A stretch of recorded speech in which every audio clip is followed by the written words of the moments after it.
მოგესალმებით, ჩვენ განვაგრძობთ საუბარს იერემიას წიგნზე და დღევანდელი განხილვის თემა იქნება საწინასწარმეტყველო წიგნში აღწერილი 31 თავი და კერძოდ მასში გადმოცემული ორი ძირითადი დაარსებითი მოვლენა.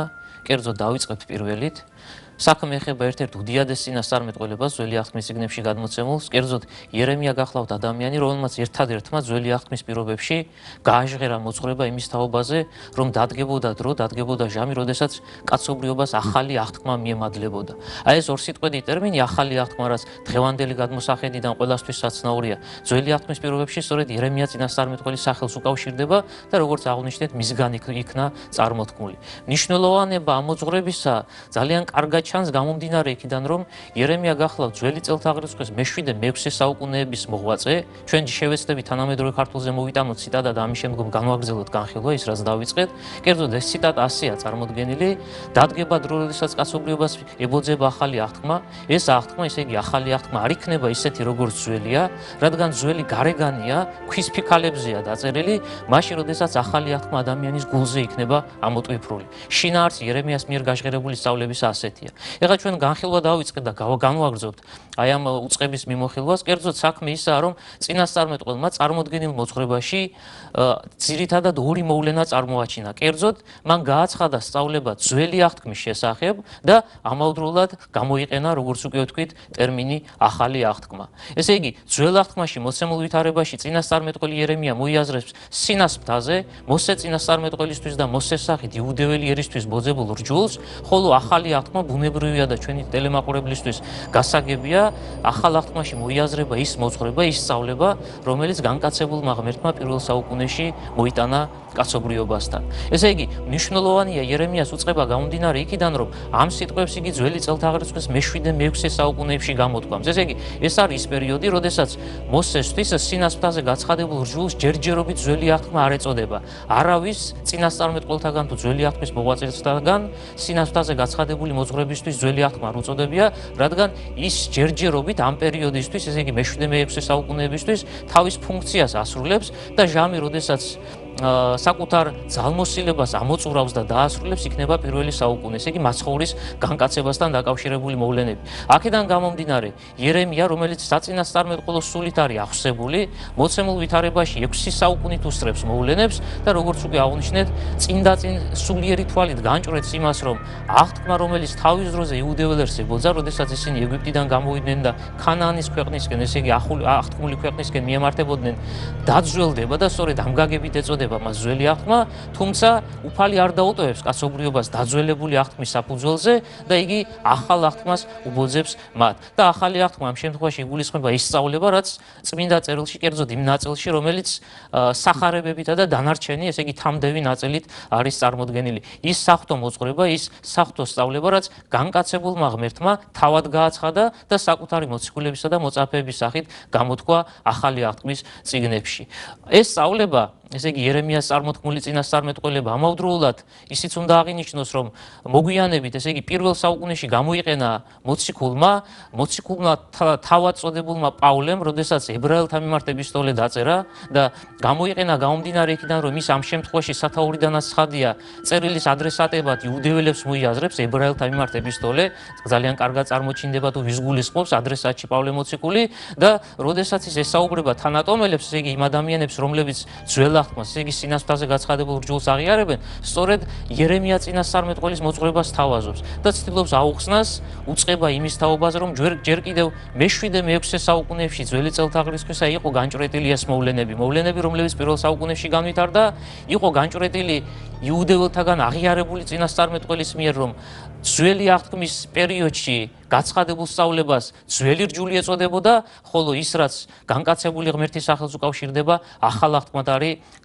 წარმოდგენილი კვლავ იმავე იერემიასაგან. თან ძალიან საინტერესოა ის განსხვავება, რასაც იერემია წარმოაჩენს, კერძოდ ჩვენ აღვნიშნეთ ციტატა მოვიტანეთ თანამედროვე ქართულზე, რომ ძველი აღთქმის რჯული, ესე იგი მოსესთვის გაცხადებული სწავლება გარეგანია, ამ გარეგანებაში იგულისხმება ტექსტშიც არის მითითებული 31 თავის შესაბამისი ადგილისა, რომ იგი ქვის ფიქალებზეა დაწერილი, სწორედ ამ გაგებით არის გარეგანი, იგი წარმოდგენილია და მიცემულია ძველი აღთქმის რჩეული ერისთვის, ესე იგი იუდეველი ერისთვის, მხოლოდ და მხოლოდ იმ დანიშნულებით, რომ გარემოზღუდოს ისინი წარმართებისაგან, ესე იგი იმ ხალხებისაგან, რომლებთანაც სხვადასხვა დროს მოუწევთ ებრაელებს შემხებლობა და მიზანი ამ ყოველივესე არის მიყვანება ახალ აღთქმამდე, ესე იგი მოიყვანება იმ ჟამამდე, იმ დრომდე, როდესაც განკაცებული სახით ღმერთი კაცობრიობას, წუთისოფელს მოევლინება. რაც შეეხება ახალ აღთქმას, იერემია განაგრძობს მსჯელობას აქვე ამავე წინადადებაში ჩვენ მიერ წარმოდგენილში და საუბრობს იმის თაობაზე, თუ როგორი განსხვავება იქნება ძველსა და ახალს შორის. თუ კი ძველი გარეგანია და ქვის ფიქალებზეა დაწერილი, ამ შემთხვევაში ის აღთქმა, რომელიც ახალ აღთქმად იწოდება, ადამიანის გულზე იქნება ამოტვიფრული. და მოცემულ ვითარებაში ბუნებრივია ბოლომდე მან ეს უწყება არ გახსნა, ბოლომდე მან არ განმარტა თუ რა იგულისხმებოდა აი ამ საწინასწარმეტყველო მოძღვრებაში, ის არ ელაპარაკება მსმენელებს იმის თაობაზე, რომ ღმერთი განკაცებული სახით მოევლინება წუთისოფელს და ჩვენ ამის მიზეზები თავის დროს, როდესაც შესავალ ნაწილზე საუბრობდით, განმარტეთ, ძალიან მოკლედ შევნიშნავთ, ვინაიდან საზოგადოება მოუმზადებელი იყო ასეთი მოძღვრების მოსასმენად, ძველი აღთქმის მართალნი, წინასწარმეტყველნი თავს იკავებენ მსგავსი სახის მოძღვრებების გადმოცემისაგან და პირდაპირ ასეთ სწავლებას არ აჟღერებენ.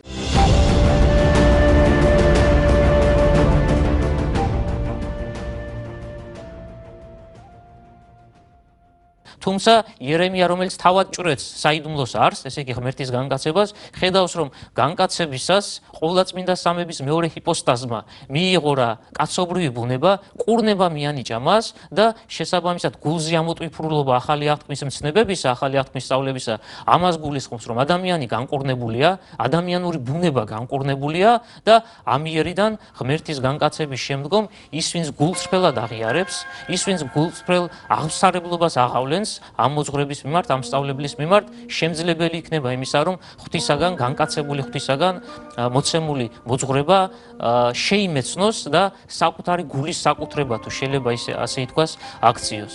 ამავე თავში ჩვენ ვთქვით, რომ მეორე მოძღვრებაც არის გადმოცემული, გარდა ამ უმნიშვნელოვანესი ძველ აღთქმისეული წინასწარმეტყველებისა და კვლავაც შევნიშნავთ და შევაჯამებთ მნიშვნელოვნებიდან გამომდინარე, რომ იერემია ერთადერთია, ვინც ახალი აღთქმა ასეთი ტერმინი მოიხსენია ძველ აღთქმაში და აქვე, როგორც ვთქვით, 31 თავში ის კიდევ ერთ წინასწარმეტყველებას გადმოგცემს.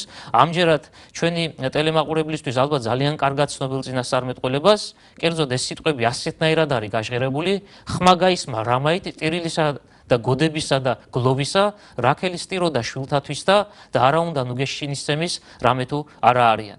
ამჯერად ახალ აღთქმაზე გადავიდეთ, თუ საიდან გვეცნობა ეს სიტყვები, ეს მოვიგონოთ, ეს გავიხსენოთ და შემდგომ უკვე შესაბამისი განმარტებები წარმოვადგინოთ.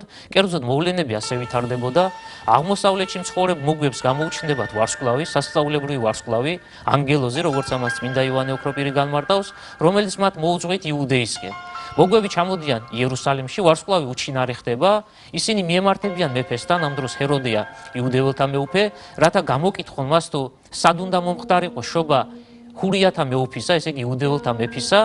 ჰეროდე, რომელიც პასუხზე კითხვას ვერ სცემს, პირველი რასაც აკეთებს არის ის, რომ მოიწვევს იუდეველ წიგნობრებს, ესე იგი ადამიანებს, ვისაც პირდაპირ ვალდებულება აქვთ კარგად ჰქონდეს შესწავლილი ძველი აღთქმის რჯული და მათ დაეკითხება იმავე კითხვით, რაც მოისმინა მოგვთაგან. იუდეველი წიგნობრები ჰეროდეს აუწყებენ იმის თაობაზე, რომ ძველი აღთქმის წინასწარმეტყველების თანახმად მიქიას წიგნზე მიუთითებენ მესიის შობა ბეთლემში უნდა მომხდარიყო. ამის შემდგომ ჰეროდე მიმართავს მოგვებს და ეუბნება მათ, რომ ჩავიდნენ ბეთლემში ისინი, როგორც კი ნახავენ ახლაჩობილ ყრმას პატივი მიაგონ, ხოლო უკან როდესაც მობრუნდებიან, ჰეროდესაც აუწყონ შესაბამისი ადგილი. თუ სად იმყოფება აი ეს ღვთაებრივი ყრმა. ამის შემდგომ ჰეროდეს სიტყვების თანახმად, როგორც ის მოგვებს უხსნის, თავადაც წავა აი ამ ახალშობილ ყრმასთან და ისიც მიაგებს თაყვანს. მოგვები აგრძელებენ გზას, ისინი ჩადიან ბეთლემში, პატივს მიაგებენ განკაცებულ ღმერთს, ყოვლადწმინდა ღვთისმშობლისაგან შობილ მაცხოვარს და აქვე მათ გამოუჩნდებათ ანგელოზი, რომელიც აუწყებს, რომ აღარ მივიდნენ ჰეროდესთან და სხვა გზით განაგრძონ სვლა საკუთარი სამშობლოსკენ. მოგვთადაგან მოკიცხული, როგორც ამას მათემახარებელი გვაუწყებს, ჰეროდე განრისხდება, როდესაც შეიტყობს თუ როგორ განვითარდა მოვლენები, რომ მოგვებმა არ შეატყობინეს მას ახლადშობილი ყრმის ადგილსამყოფელი და პირველი რასაც აკეთებს არის ის, რომ გასცემს ბრძანებას. ამ ბრძანების თანახმად ბეთლემსა და მის შემოგარენში ყველა ყრმა უნდა იქნეს მოკნინებული, 2 წლამდე ასაგის ასია მითითებული სახარებაში. ჰეროდეს ბრძანება მყისვე იქნება აღსრულებული და ბეთლემსა და მის შემოგარენში უდიდესი ტრაგედია დატრიალდა. სხვათა შორის აქვე უნდა შევნიშნოთ, რომ ერთ-ერთი ყველაზე უფრო კარგად გამომსახველი, ერთ-ერთი ყველაზე უფრო კარგად გამომთქმელი და გამაცოცხლებელი აი ამ მოვლენებისა, თუ როგორ აღსრულდა ყრმათა დახოცვა ჰეროდეს ბრძანების შესაბამისად, გახლავთ ეკლესიის დიდი მოძღვარი კაბადოკიელი მამა წმინდა გრიგოლ ნოსელი, რომელსაც ეკუთვნის შრომა სახელწოდებით ბეთლემში მოწყვეტილ ყრმათა შესახებ და იქ როგორც აღნიშნეთ წეგან იქ აცოცხლებს იმ სურათს, თუ როგორ ვითარდებოდა მოვლენები. და როგორც წმინდა გრიგოლ ნოსელი შენიშნავს, ვინაიდან მეფე ჰეროდემ გასცა ბრძანება 2 წლამდე ყრმების მოკვდინებისა, ეს მიუთითებს იმას, რომ ხშირ შემთხვევაში ერთ ოჯახში 2 ბავშვი იქნა მოკვდინებული, რადგან 2 წელი საკმარისივადაა იმისათვის, რომ ქალს დედას 2 შვილი ჰყავდეს, შესაბამისად მას აქვს აღწერილი თუ როგორი მრისხანებით, როგორი სისასტიკით მუსრავდნენ ბეთლემსა და შემოგარენში ცხოვრებ ჩვილ ბავშვებს ჰეროდეს წარგზავნილი ჯარისკაცები და ამით გსურს თქმა იმისა, თუ რაოდენ დიდი ტრაგედია, რაოდენ დიდი უბედურება დატრიალდა აი ჩვენ მიერ ხსენებულ გარემოში, ჩვენ მიერ ხსენებულ ქალაქსა და მის შემოგარენში. და სწორედ მათ ემახარებელმა წარმოსაჩენად იმისა, თუ რაოდენ დიდი მწუხარებას უფევდა იმ დროისთვის იუდეაში, გამოიყენა იერემიას მიერ ძველი წელთაღრიცხვის მე-6 საუკუნეში, მე-6 საუკუნის დასაწყისში გაჟღერებული სიტყვები, კვლავაც გავიმეორებთ ამ სიტყვებს, ხმა გაისმა რამაით, ტირილისა და გოდებისა და გლოვისა, რაქელის ტირო და შვილთათვის და არა უნდა ნუგეშინის წემის რამე თუ არა არიან. დღევანდელ გადაცემას ამით დავასრულებთ, მომავალ შეხვედრამდე.